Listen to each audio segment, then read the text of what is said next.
Thank you. So tonight, really want to focus on, as was mentioned, the topic of experience-driven onboarding. So I've been lucky enough to work with a lot of different companies and identify best ways to make engaging experiences, not just forms and admin and process. So that's where my focus really is, and hopefully tonight you can walk away with a bit more about how to make that engaging experience. So I guess in terms of who the company is that I work for, Enboarder. Some context for you. So it was founded back in 2015. It's an Australian company. And it was really founded by our founder, Brent, out of frustration.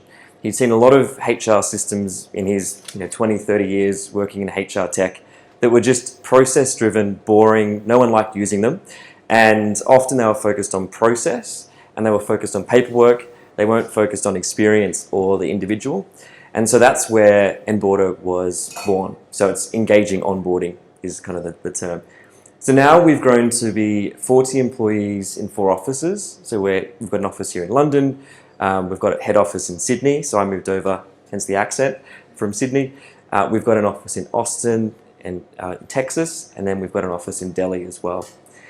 And the really cool thing is we've got around 200 different companies now across the globe.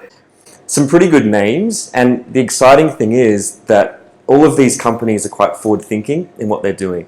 So I'm able to work with a bunch of people who are actually at the forefront of employee experience and change, and they're not just settling for a dull experience. So it's been really, really cool working with a lot of these brands, and if there's some familiar ones on there, feel free to kind of reach out to them and ask how they're going, because they're doing some pretty cool things. So when we think about the journey of, I guess, recruitment, so as mentioned, I used to work at LinkedIn, and a lot of the time it was about talent attraction strategies, and over the last 10 years there's been a lot of investment into how do you get the best people, how do you attract them into the organization. And you only have to look at LinkedIn to see how many people there are on the platform who have candidate experience on their profile. And that's really because of some of these stats. So these aren't probably new to you, but a lot of people, if they have a bad experience, they're probably not likely to join your company. They'll probably also tell their friends and family that you're a terrible place to work and don't work there. And it can also lead to people not actually wanting to buy your products because they've had such a bad experience. So you really understand why candidate experience has been such a hot topic because of stats like this. And that really then, what we saw come from that was the relationship between the marketing concepts and the recruitment concepts. So obviously the funnel. So it's all about getting people into the top of the funnel, nurturing them, getting them out the other end, and hopefully joining your company, similar to the marketing concept, getting them to be an adopter of your product. So we've seen a lot of this over the last few years, and what that's seen is investment in a lot of different systems like Zinc, for referencing, or a really shiny ATS that does things really nicely and gives a good candidate experience, bots, anything that is really useful for recruitment. And I'm not saying that's a bad thing. I think it's really good to have that. But what we're seeing is after this really high, intense, amazing, glossy experience of recruitment, nothing really happens. It's kind of, okay, they've signed their offer, now they're going to join us and they're going to love us forevermore. But there's really something lacking, and often that is onboarding, and that's why we're all here tonight. And at the heart of it, what onboarding is the process of integrating someone into your organization. It's quite simple, but when you look at the actual, some stats, this was an interesting survey, and 76% of HR leaders were really saying that their onboarding process is underutilized. They really didn't think that it was stacking up to what it should be. But more concerning was 24% said they actually didn't have a strategy at all around onboarding. And for us, that was really terrifying because, these people have invested all this time into wanting to apply for a role and want to work for you, and then they just get let down when they actually sign the contract. Some more stats. I think it'll be stat heavy tonight. But interesting one here, and this is where we focus a lot of our time at Enboarder. So around 80% of new hires have said that after they've signed their contract, they've had no human interaction until they join the business, which is probably something that we find happens because you're busy, there's all these recruitment targets to meet. But if you're not hearing from anyone, particularly your manager, before you join, what kind of interaction is that, and what kind of perspective does that give you about the organisation? 2% of new hires have said that they will leave after a bad first day, or they might even show up if they've had a really bad experience, particularly in competitive markets like tech, for example. As we kind of saw before, the first 45 days are crucial, and we can see that 22% of turnover happens in that first 45 days. So we're all about the pre-boarding. So if you're not giving yourself enough ramp to be able to have those first 45 days, people feeling engaged with, let's say a 2-month onboarding before they even join, then it's probably quite likely people will kind of flee and not stay around. It's a really interesting stat. And then, the 6-month mark, that's where most people will make up their mind. So after 6 months, if you've had a great time, you're going to stay. If you've had a terrible time, you're probably going to leave. So these are some really interesting stats, and this is what kind of drives our methodology behind onboarding and why experience-driven onboarding is really, really important. So if you think about the difference between the candidate experience and the employee experience, onboarding is that only opportunity that you have for that first impression. And it's that transition from the candidate experience to the employee experience, and you've got one shot. If you stuff it up, you can't really bring that back again. It's gone. They'll probably start looking for their next role. And so because of this, what we started to think about was the life cycle and some key moments that people really start to make their decisions in the process. Traditionally, this first line is basically from when someone's had engagement with the company, so the first interaction, maybe applying for the role, up to that offer sign stage. So it's really intense. You're on the phone call with recruiters, you've got hiring manager meetings, you're having tours of the office, it's amazing. But then traditionally what happens is they sign the contract, they don't hear anything, it's very impersonal, it might be kind of task driven, sign this contract, bank details, it's important stuff, but it's not very engaging. And then that ends up meaning that the organisation isn't ready, the laptop isn't there, the ID badge isn't set up. The person kind of joins on day one and just feels like they're a commodity. They might kind of wander around and be apologising. Oh, I'm sorry for being in your way, I don't want to be a hassle, because no one's ready for them in the organisation. I'm sure there's a few head nods, so I think it's quite common. And I see that all the time. All the companies that we work with have this problem. It's nothing new. So what we're really passionate about is when they've signed their contract, that's when you should ramp up your engagement. That's when you should make it a really, really powerful, engaging, personal experience. So think about how do you reinforce their decision? So they've signed the contract, but they might have also signed 2 other contracts. So how do you make sure that you're going to minimize that flight risk and minimize their anxiety as well? Another big part of it. And what we see time and time again is if you do this, one of the big things that you start to do is increase the engagement with the hiring manager. So if you're able to use some kind of system and engage the manager with the new hire, when the person joins, they're much more likely to get along with the manager. And we all know that the stats out there, I won't put another stat up, but the stats around people leaving an organisation because of the manager versus the actual company are quite steep. So it's really, really important to get that relationship right. And then the things like the badge is ready, the desk is set up, all that kind of stuff. So you can see long term, what we believe is in the first few months, if you can have that engagement increase after offer gets signed, then you're going to have that long term engagement that goes through. And so we thought this, and then we kind of started to dig deeper, and we looked into this really interesting research done by these 3 professors. And they were asked by a company called Wipro in India. So a company around 200,000 employees, they hire about 40, 50,000 people a year. And they were really wanting to understand how they could reduce their staff turnover. And so what they did is they got these 3 professors to get a target group of 1,000 new hires.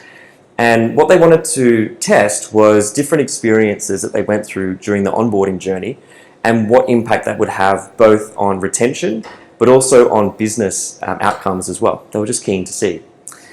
So the first group they had was the control group, and Wipro have a pretty decent onboarding program. So this control group just went through the the onboarding program. So it's a good program, but nothing different. The second group, what these people had is they had the same onboarding program, but all they added was a 1-hour session with a managing director who came in and spoke about the values of the company and got the people in the room in that onboarding session to talk to each other about what they felt about the values. So what was that personal kind of alignment with those values? And then they continued with the rest of the onboarding program. And the third group, really interesting, what they did is they didn't talk about company values. They actually had the managing director come in and talk about those individuals and what made them feel their best selves. So what are moments in their life where they felt the best about themselves? Didn't have to be career, it could have also been personal, but really just wanted to understand what that was and had them share this with the group as well. So everyone felt much more personal and connected. And then they continued along the same onboarding program. And what the stats showed were crazy. So what we saw in this study was the control group, after 6 months, there was a 50% attrition rate, which was standard with the call centres. Those that had spoken about the values and their connection to the organisation, there was a 16% decrease in the turnover. But the most shocking one, and I think the biggest one for us, all about engagement, was those who had more of that personal connection and spoke about themselves. There was a 57% reduction in turnover in the first 6 months. And it was really only from this 1-hour session that had happened with the managing director, because the experiment was conducted in a manner that there was nothing else really given. There was no extra kind of commission, no extra compensation. It was really just this was the differing factor. And the other thing on the business side of things, they looked at the customer satisfaction. So it was a call center. So every interaction that a customer has with the call center, they leave a review. And what we saw here, you can see the control group had a 61% satisfaction score, boosted up to 66 for the organizational values conversation. But the crazy thing was, those who spoke about themselves and how they felt connected as a group, it really boosted up to 72%. So what this shows to us is people, yes, they're looking for companies that stress the culture and the values. That's huge. But what they're more looking for is organizations that are going to be welcoming and accepting of people as individuals. And it really shows that it helps both on their retention, but also even on customer outcomes and business outcomes, as you see. So really, really cool stats. And that was done back in 2015. Not too far ago. So when we think about how do we get that personal experience, there's some top tips that I'd recommend and ways that I've seen companies do it. The first is being inclusive. So if you think about when someone signed their contract, how do we get them engaged before day one? So maybe there's a team event you might invite them to. Maybe there's a lunch, barbecue. Maybe you're going to send them a team card, a little gift, something like that, just to make them feel part of the team. And also think about policies that might be preventing new starters from feeling included in the business. So, something that at a higher level you can look at. The second, and probably the one that we're most passionate about, and I'm most passionate about, is the personalization. How do you make someone feel like they are the only one?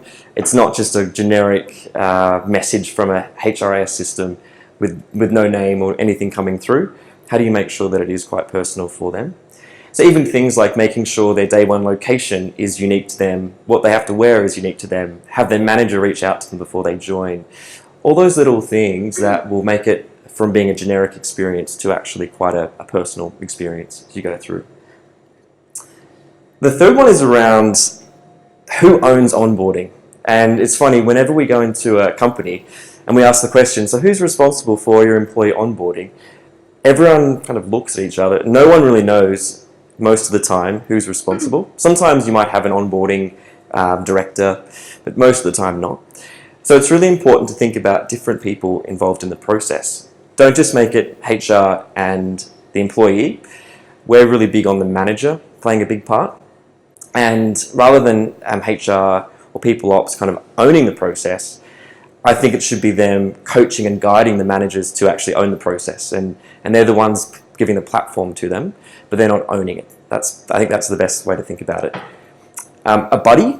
So I don't know if anyone has kind of buddy programs, but we see amazing results from buddy programs, both from the new joiner who just says it was great to know where the coffee machine was and what the events are coming up. And from the buddy just saying how they felt like they were more connected to the business because they could actually give back more rather than just their individual contributor role. So it's really kind of cool from both angles with the buddy side of things. And then finally, office management. So make sure the desk is set up, ID card is good, the laptop's ready, all that stuff that doesn't get done. It's really important to make sure that happens. And then finally, and probably the most important, is how do you make it memorable? I don't think anyone can kind of think back to an onboarding where you kind of rocked up, something happened, but it wasn't, maybe there was a form to complete. Yeah, you had a desk, but that was about it. You don't really remember those experiences. So how can you go and create an experience that is actually memorable? Is it a little card on the desk? Is it something interesting like a 3 p.m. snack that you might have asked them what they prefer, and that's there on day one? And we had a really cool example from O Media, a media company in Australia, who were one of our first customers actually. And they asked this question, and a new hire came back and said, barbecue lamb chops was their 3 p.m. snack. And the manager kind of received this and thought, well, I don't know. So they went to the recruitment team and just said, what do you think?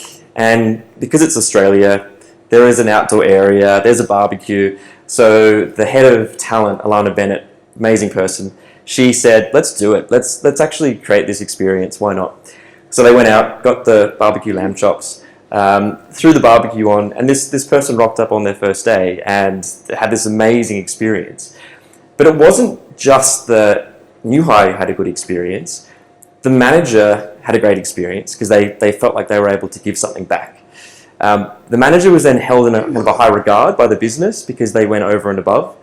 The company loved the fact that they were doing this for new hires, but then also from a kind of a selfish perspective for them, the recruitment team all over LinkedIn, right? So they were posting this in terms of what's happening on day one, what it's like to work here, look what we do for you. So it was memorable for everyone. It wasn't just for the new hire, and it wasn't the manager saying, oh, I've got to do something else in my day. It was actually memorable for everyone, which is really quite powerful. So I think if you can be inclusive in your process, make sure that you're quite personal, involve more than just the manager, the new hire, and human resources, and make sure that it's memorable. That's probably the best way that you'll be able to get a really nice personal experience as you go through. But that's kind of it for me right now. I think I'll hand it back over, and at the end there might be some time for questions, but hopefully that was valuable.